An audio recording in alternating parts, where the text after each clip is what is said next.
नमस्कार दोस्तों, मैं राजेश गोस्वामी आपके साथ में। तो हम देखने जा रहे हैं कक्षा 10वीं और कक्षा 10वीं में हम 2.2 देख रहे हैं। 2.2 का जो पहला क्वेश्चन है और पहले क्वेश्चन में जितने भी क्वेश्चन है वह हम आपको बता चुके हैं। अब हम जो क्वेश्चन करने जा रहे हैं वो क्वेश्चन आपके 2.2 के दूसरे जो क्वेश्चन है उसके जितने भी हैं वो हम करने जा रहे हैं। आपकी बुक निकालना और बुक में 2.2 का जो दूसरा क्वेश्चन है वो निकालना। तो दूसरा क्वेश्चन आपका ये है कि दिए गए बहुपद में निम्नलिखित के जो शून्यक है उनका शून्यकों का योग जो है वो है 1/4 और उनका जो गुणनफल है वो है -1। मतलब आपका जो योगफल है वो है ये वाला और आपका जो गुणनफल है वो है -1। ये हमारे क्वेश्चन में है। और बहुपद का मतलब होता है ये वाली इक्वेशन बनाना है। मतलब पहला जो क्वेश्चन हमने देखा था उसमें इस फॉर्म में हमें देगा और इस फॉर्म में से हमें इस फॉर्म में उसको लाना है। और इसमें इस वाले क्वेश्चन में बिल्कुल ही उल्टा है, इसमें ये वाला क्वेश्चन और हमें ये वाला क्वेश्चन लाना है। इतना समझ में आया? अब यदि इतना समझ में आया हो तो हम आगे बढ़ते। जब इस वाली से हम इस वाली में लाए थे तो हमने यह देखा था कि एक हमने शून्यक निकाला था, एक हमने योग निकाला था, एक हमने गुणनफल निकाला था। जब जाके हमारी ये वाली फॉर्म आई थी, लास्ट में हमने देखा भी था। लेकिन अब वह ये बोल रहा है कि आपका योग और गुणनफल तो ऑलरेडी यहाँ है, लेकिन आपको जो निकालना है वो ये निकालना है, मतलब बहुपद निकालना है। कैसे निकालोगे? तो बड़ा ही आसान है, उससे भी ज्यादा आसान है, बस जरूरत है तो कॉन्सेप्ट है। तो क्या कॉन्सेप्ट है, चलो आइए हम यहाँ पर देखते हैं। तो अब देखो हम कैसे करेंगे। देखो योगफल है, उसने कहा कि हम ये वाला निकालिए, इस फॉर्म में निकालिए। तो उसने कहा कि योगफल है जो वो है आपका 1/4। तो योगफल का मेरे पास में फार्मूला है और वो है मेरे पास में -b/a। ये हम आपको करवा चुके हैं। योगफल को हम लिख सकते हैं तो योग यानी कि अल्फा प्लस बीटा बरोबर क्या होता है -b/a। तो -b/a।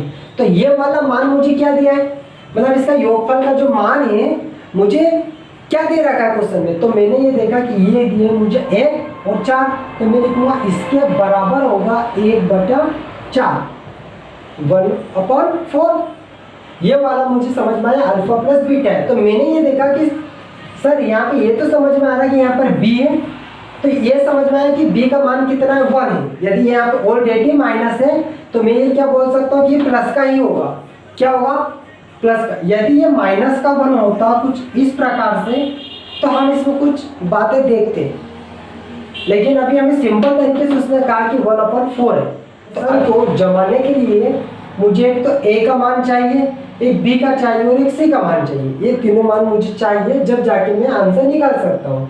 तो मैंने ये देखा कि अल्फा प्लस बीटा मतलब योगफल जो मेरे पास में उसने दिया 1/4 और मुझे पता है कि अल्फा प्लस बीटा मतलब योगफल जो होता है वो होता है -b/a। यहाँ मुझे फार्मूले से पता चला और वो मेरे पास में 1/4 इसके सामने। एक बात उसने मुझे और कहा है कि इसका जो गुणनफल है, इसका जो गुणनफल होगा वो कितना है c/a। उसने क्या कहा कि गुणनफल कितना है c/a है। और जब ये c/a है तो मैंने देखा कि ये उसने दिया -1, मतलब इस वाले पूरे गुणनफल का जो मान होगा वो क्या होगा आपका -1, ये उसने दिया है। तो अब देखो यहाँ पे -1 आया। अब मुझे क्या क्या चाहिए था, यहाँ पे देखो मुझे चाहिए था कि a b और c। तो मेरे पास में a मैंने देखा यहाँ से मेरे पास में 4 है, तो बिल्कुल मुझे समझ में आ गया कि a तो मेरे पास में 4 होगा। फिर और मैंने देखा कि यहाँ पे b कितना मेरे पास में, तो b 1 है, ये भी मुझे समझ में आ गया। ये सारी बातें मुझे बड़ी ही आसानी से समझ में आ गई। अब एक बात है c की। तो मेरे प्यारे बच्चों c यदि मुझे देखना है तो मैंने क्या किया, यहाँ पर c को मुझे निकालना है तो -1, मतलब इस वाले पूरे सवाल में वो बोल रहा है कि -1 यानी कि अल्फा प्लस बीटा कोई ऐसी संख्या है जिसका मान रखने पर क्या वो -1 है। तो देखो कैसे, मेरे पास में a का मान कितना आया 4, a का मान कितना आया 4। तो मैं थोड़ा सा बढ़ाता रहूँ आगे समझाने के लिए। तो a का मान जब मेरे पास में यहाँ पर 4 है और c का मान मुझे चाहिए और इस पूरे का मान कितना बता रहा हूँ -1। तो यदि मैं यहाँ पे देखो मेरे प्यारे बच्चों -4 रखूंगा तो ये 4 से 4 कैंसिल होगा, तो यहाँ पे बचेगा क्या, यहाँ पे बचेगा -1। और ये क्या है मेरे पास में उसने दिया -1, यानी जो एक डिजिट यहाँ पर छिपी हुई है या एक मुझे दिखाई नहीं दे रहा है वो क्या आपका, तो वो है आपका क्या यहाँ पर -4। क्या है वो -4। देखो -4 होगा तभी तो 4 से 4 कट कर ये -1 होगा, क्योंकि a का मान तो मुझे पता है कितना है, यहाँ पर a का मान 4 है, तो a का मान तो मैंने यहाँ पे 4 रख ही दिया है ना। और c का मान मुझे चाहिए तो यहाँ पे एक ऐसी संख्या मुझे काट पीट कर लानी जो -1 हो, तो वो कब आ सकता है, जब मैं यहाँ पर -4 रखूंगा तब। तो शायद समझ में आ गया होगा। तो मैंने देखा कि a का मान तो मेरे पास में 4 है, तो मैंने यहाँ पे 4 रखा। b का मान मेरे पास में यहाँ पे कितना है 1 है, तो मैंने 1 रखा। ये भी समझ में आया होगा। c को मैंने देखा कि c का मान मैंने यहाँ से निकाला तो वो मैंने रखा था क्या -4, तो मेरे पास में c का मान होगा -4। बस यही मुझे करना था और कुछ भी नहीं करना था। और यही करने के बाद में इस वाली इक्वेशन में मैं मान रख दूंगा, या फिर ये वाली जो मुझे इक्वेशन है इसमें मान रख दूंगा, इससे मेरा। तो आपने क्या किया कि यहाँ पर ये मान देखे, ठीक है, a का मान 4, b का मान 1 और c का मान 4, ये सारी बातें आपने देखा। लेकिन आपने ये देखा कि a का मान जो 4 है वो तो बिल्कुल सही किया, क्या b का मान 1 है, तो मुझे एक छोटा सा लॉजिक जो मैं आपको उलझाना नहीं चाहता था, वो लॉजिक क्या है कि देखो यहाँ पर क्या है -b, क्या है -b, और -b यानी यहाँ पर क्या 1, मतलब थोड़ा सा इधर समझो कि ये यदि आपका -b है और a है, यानी इसकी जगह पर आप ये क्या बन गया, देखो प्लस का बना। और प्लस का कब बनता है कि जब ऑलरेडी यहाँ पर माइनस तो लगा, यदि यहाँ पे -1 होगा तो आपका प्लस बनेगा, क्योंकि माइनस माइनस क्या हो जाएगा प्लस, तो ये क्या हो जाएगा +1, यानी कि ये वाली जो संख्या वो क्या होनी चाहिए माइनस की होनी चाहिए, वो वाली संख्या क्या होनी चाहिए माइनस की होनी चाहिए, तब जाकर ही आपकी ये वाली वैल्यू यहाँ पर प्लस की होगी। ये वाली बात आपको छोटे से मायने में रखना है, भूलना नहीं। इसलिए मैं आपको वहाँ पर उलझाना नहीं चाहता था, वो यहाँ पे बताना इम्पोर्टेंट है। शायद समझ में आ गया हो, है ना। तो याद रखना कि आपका जो b है वो क्या होगा प्लस का होगा, और क्यों होगा आपको समझ में आ गया होगा कि ये सारी बातें क्यों है ना। तो ये यहाँ पे मैं लिखता हूँ कि जो b है वो मेरा क्या -1 है। शायद समझ में आ गया होगा।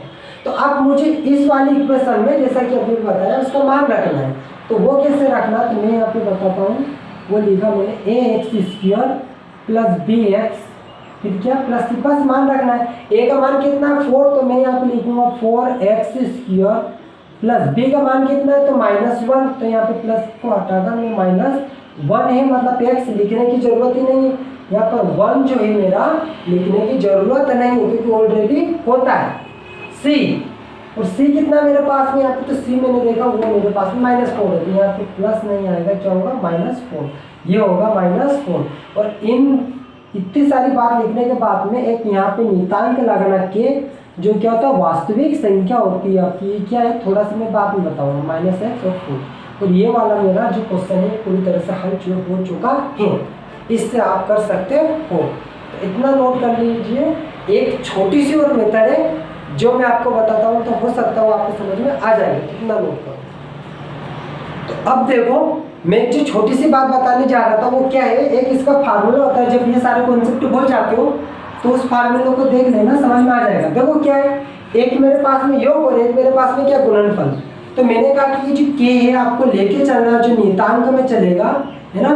तो यहाँ पे मुझे फार्मूला होता है वो क्या होता है कि देखो आपका एक x² होता है, तो मैंने यहाँ पे लिखा है x², फिर यहाँ पे माइनस होता है ना अल्फा प्लस बीटा में, योग में तो मैंने लिखा माइनस।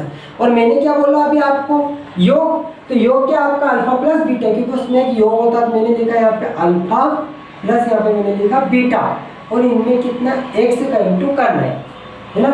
और एक और बात इसमें यहाँ पे लिखना है, और वो बात लिखना आपका यहाँ पर प्लस का दिया क्या आपका गुणनफल, और गुणनफल क्या होता है आपका, तो गुणनफल का जो फार्मूला होता है वो होता है आपका अल्फा इंटू बीटा। तो मैं यहाँ पे लिखूंगा अल्फा इंटू बीटा, ये वाला फार्मूला याद करोगे, बड़ी फार्मूला है। तो इस वाले फार्मूले से भी यदि आप करोगे, यहाँ पर आपका जो ये फार्मूला है इससे भी यदि आप करोगे, बस इसकी जगह पर मान रखना, तो भी आपका आंसर ऑटोमेटिकली हो जाएगा। के की जगह पे के ही रखोगे, एक्स स्क्वायर की जगह पे चेंज नहीं होगा, वही होगा। अल्फा प्लस बीटा की जगह क्या रखोगे आप, 1/4। एक्स की जगह पर रहेगा, फिर इसका इधर इंटू हो जाएगा, बचेगा यहाँ पर एक्स का इंटू जो कोष्टक में बचेगा उसमें इंटू हो जाएगा, फिर क्या रहेगा प्लस, तो प्लस माइनस क्या हो जाएगा आपका, क्योंकि अल्फा इंटू बीटा क्या है आपका, तो वो है आपका -1। तो आप इस माध्यम से भी इसे कर सकते हो। तो फार्मूले से भी घर पे आराम से बैठ कर करना बड़ी आसानी से हो जाएगा, है ना। तो ठीक है, इतना समझो, फिर हम नेक्स्ट क्वेश्चन की ओर बढ़ते हैं। मेरे प्यारे बच्चों, अब हम बढ़ते हैं क्वेश्चन नंबर 2 की ओर। 2.2 का सेकंड क्वेश्चन वो है कि आपके निम्नलिखित शून्य के और उन बहुपदों में जो योगफल है वो है आपका करनी में 2 और गुणनफल जो है वो है 1/3। तो हमें पता है कि उसने कहा है हमें अल्फा प्लस बीटा मतलब योग है और क्या गुणनफल है, ये आपका योग और ये है आपका गुणनफल। इतना याद रखना होगा आपको, एक ही है गुणनफल और एक है योग। तो मुझे पता है मेरे प्यारे बच्चों, अभी मैंने आपको बताया कि अल्फा प्लस बीटा बराबर होता है आपका -b/a, एक ये होता है। और एक बताया मैंने अल्फा इंटू बीटा बराबर होता है आपका c/a। अब मुझे कुछ भी नहीं चाहिए, मुझे बनानी है ये वाली equation ax² plus bx plus c, है ना। तो इस वाली इक्वेशन बनाने के लिए मुझे 3 बातों का ध्यान रखना होगा, एक a, एक b और एक c, इनका मान चाहिए मुझे। तो मैंने देखा कि यहाँ पे -b/a है, उसका मान मुझे उसने क्या दिया है, तो उसने दिया मुझे करनी 2 और योग का तो करनी 2 है, वो गुणनफल दिया उसने मुझे 1/3। तो मैंने यहाँ से डायरेक्ट दिमाग लगाया मेरे प्यारे बच्चों, बिना सोचे समझे कि c का मान तो 1 है, तो मैंने यहाँ पे बिना सोचे समझे 1 रख ही दिया, 1 है तो 1 रख दिया। फिर मैंने यहाँ पे देखा कि a का मान मेरे पास यहाँ पे कितना है 3, तो a का मान मैंने यहाँ पे भी रख दिया क्या 3। अब बात है b की, बात क्या है b की, क्योंकि मैंने ये देखा कि b का मान मेरे पास में करनी 2 इन दोनों को मिलाकर, लेकिन a का मान यहाँ पर कितना है 3, मतलब यदि 3 का मान यहाँ पे ये है तो यहाँ पे भी ये होना चाहिए, दोनों जगह पे बराबर होना चाहिए। ऐसा थोड़ी 3 है, a यहाँ पे 3 है तो a यहाँ पे कुछ होगा नहीं, यहाँ पे भी 3 ही होगा। तो जब यहाँ पर भी मेरा a, सपोज मैंने ऐसे लिखा कि करनी 2 और 3 है, तो मेरा ये कैसे आया, तो मेरा b है उसका मान क्या होगा। तो मेरे प्यारे बच्चों, बिना दिमाग लगाए आपको बिना सोचे समझे यदि इसको मैं कट करना है, मुझे ऐसे संख्या से इसे काटना है कि सिर्फ यहाँ पे करनी 2 बचे, तो सिंपल है, क्या मुझे यहाँ पे क्या लगाना है, बस 3 लगाना है, क्योंकि 3 से 3 कट जाएगा तो क्या बचेगा 2, और यही तो लाना है। लेकिन एक और बात का ध्यान रखना है कि यहाँ पे जब ये प्लस का होगा तो यहाँ पे ऑलरेडी चिन्ह माइनस का ही होगा, जब चिन्ह प्लस का होगा तो ऑलरेडी यहाँ पे माइनस होगा, और यदि माइनस होगा तो प्लस होगा। क्यों, क्योंकि यहाँ फार्मूले में ही माइनस का है, फार्मूले में क्या माइनस का है, और ये प्लस हो गया, इसका मतलब माइनस था वो, और माइनस माइनस क्या होता है प्लस होता है। तो मैं यहाँ पे बिना सोचे समझे लिखूंगा कि ये वाला मेरा मान क्या है, माइनस करनी 3/2, तो मैंने लिखा -3 करनी 2।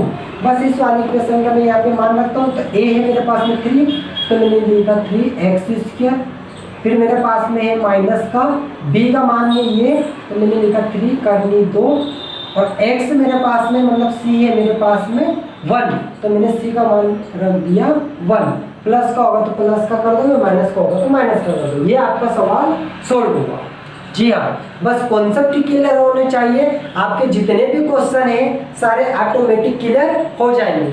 तो मुझे नहीं लगता कि शायद आपको ये क्वेश्चन टफ लगा होगा। अब आपकी कॉन्सेप्ट ही क्लियर है तो आपकी बुक में जितने भी इसमें ऐसे क्वेश्चन है सारे आप कर सकते हो। सपोज मानो अल्फा प्लस बीटा है दिया है, और दोनों जगह पर यदि आपको a या b c का मान नहीं दिया, मतलब कुछ भी मान नहीं दिया, मतलब क्या है 0 है ना, लेकिन यहाँ पे मान दिया है तो a मानेंगे, मतलब क्या मानेंगे 1 मानेंगे। जैसे कि सपोज मानो यहाँ पर जहाँ पर कुछ भी नहीं होता है वहाँ पर क्या मानेंगे 1, क्या मानेंगे 1। जैसे कि यहाँ पे था c/3, हमने अगले क्वेश्चन में माना था कि यहाँ पे मान लो 3 है ना, यहाँ पे 3 और यहाँ पे भी क्या 4 है। यदि दोनों जगह पर ऐसा है तो यहाँ समझने की कोशिश करो, यहाँ पे a का मान कितना था 3, तो हमें पता है कि जब यहाँ पे 3 था तो यहाँ पे भी 3 था। सपोज मानो यहाँ पर नहीं, जब यहाँ पर 3 नहीं रहता तो हम क्या करते, इसका मान लेते 1 मान लेते, क्या मान लेते 1 मान लेते, फिर हमें करने की आवश्यकता नहीं होगी। तो कुछ बातें हैं जिसमें आपको कॉन्सेप्ट लगाने पड़ेंगे, बाकी सारे क्वेश्चन बड़ी आसानी से हो जाएंगे। तो ये वाले क्वेश्चन आप सोल्व करना, नहीं होते हैं तो कमेंट करके बताना, हम बाकी के जो क्वेश्चन है वो आपको कर बताएंगे। तो आज के लिए इतना ही, ठीक है। फिर नेक्स्ट वीडियो में हम बढ़ते हैं, अगले वीडियो में हम देखते हैं क्या या तो 2.3 करें, या आप कमेंट कर बताओ कि हमें वो क्वेश्चन नहीं आ रहे तो हम वो क्वेश्चन भी देखते हैं, इसके बाद भी फिर हम आगे की ओर बढ़ते हैं। तो ठीक है मेरे प्यारे बच्चों, अपलोडिंग क्लास चल रही है, वीडियो अपलोड चल रहे हैं, तो आपको पता ही होगा कि क्लास कैसी क्या चल रही है। लाइव क्लास जल्द ही हम लाने वाले हैं, जैसे ही आपका सितंबर निकलता है, याद रखना सितंबर के बाद जैसे ही अक्टूबर के महीने में हम लगभग हमारी जो क्लासेस है लाइव क्लास वो स्टार्ट कर देंगे, क्योंकि बहुत सारे बच्चे हैं वो कमेंट भी कर रहे हैं, उनका कहना भी सर लाइव क्लास ही हमें पढ़ना है। तो बिल्कुल बेफिक्र रहो, आपको लाइव क्लास में भी पढ़ाया जाएगा। लाइव क्लास में जब हम रिवीजन करेंगे तो फिर से एक क्वेश्चन हम दे देंगे, लेकिन आपकी सुविधा के लिए, आपकी सफलता के लिए हम कोशिश कर रहे हैं कि आपको भरपूर तरीके से योगदान दें और सारे क्वेश्चन आपको दें ताकि आप आसानी से कर लें। तो आपको और भी हमारे वीडियो देखने, तो हमारे जो पीछे की जितने भी वीडियो आप देखना। तो ठीक है मेरे प्यारे बच्चों, आज के लिए इतना ही सही। वीडियो बढ़िया लगा हो, अच्छा लगा हो तो लाइक कर देना, जिन लोगों ने सब्सक्राइब नहीं किया है वो सब्सक्राइब भी कर देना, ताकि आपके पास हमारे जितने भी वीडियो वो आते रहें। ठीक है, थैंक यू सो मच।